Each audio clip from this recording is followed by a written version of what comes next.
Caesar's project, is aimed at feeding children, and a lot of those children are homeless. And it's a primary human need people have for food and shelter. And the second need is to be significant and connected in a community. Humans have to have that. We can't survive without each other. There's a part of our brain, an unconscious part of our brain, the limbic or reptilian brain, that's screaming at us for our own survival. It takes care of our breath, our heartbeat, our blood circulation, and this need for survival. And one message it's constantly giving us is stay in the tribe. Because if you're thrown out of the tribe, you'll be eaten by the wolves. And it's as old as man itself. And even though there mightn't be any wolves to be afraid of now, we still get this massive message not to be rejected by the tribe. And a lot of the kids and families that Caesar's trying to help feel unheard, feel unseen, feel unloved. They feel that rejection.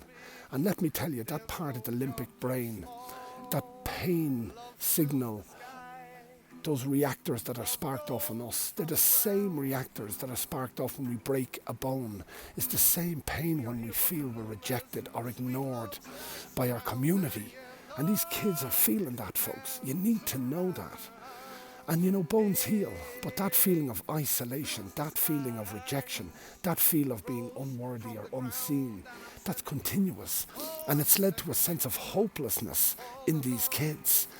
And I mean, look at the prison system. It inflicts the worst thing you could ever do to a human. Isolate them and reject them from society.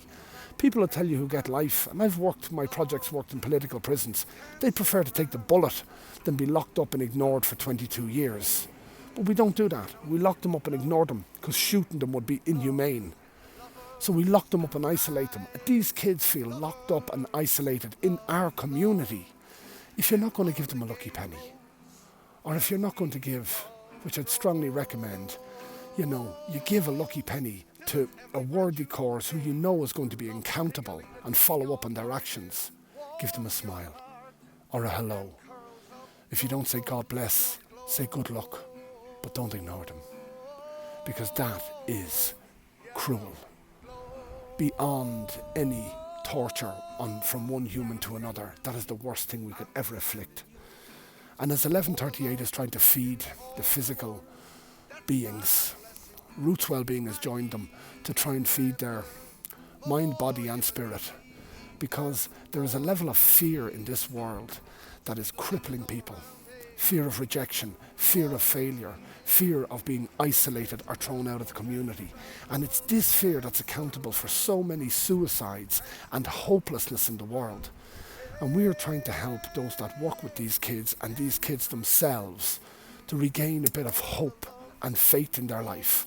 And I'm not talking about relying on institutions like churches or religions for it. I'm talking about an older hope and faith, a real sense of human spirit, one that we can give from one human to another. And it comes via gratitude. When we have gratitude, when we can find little things in our day, the wildflower growing on the side of the road, a smile between two people, a good conversation, nice bit of weather. When we show gratitude, we build up hope. Like a tree grows leaf by leaf as the tallest organism on the planet, we grow strong and resilient through gratitude and hope. So let's do it, folks, one by one.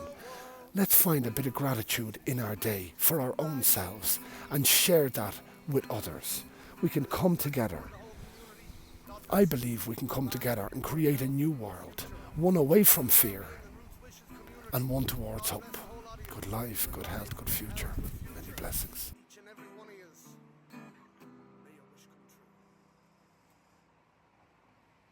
Beautiful, brother. Beautiful.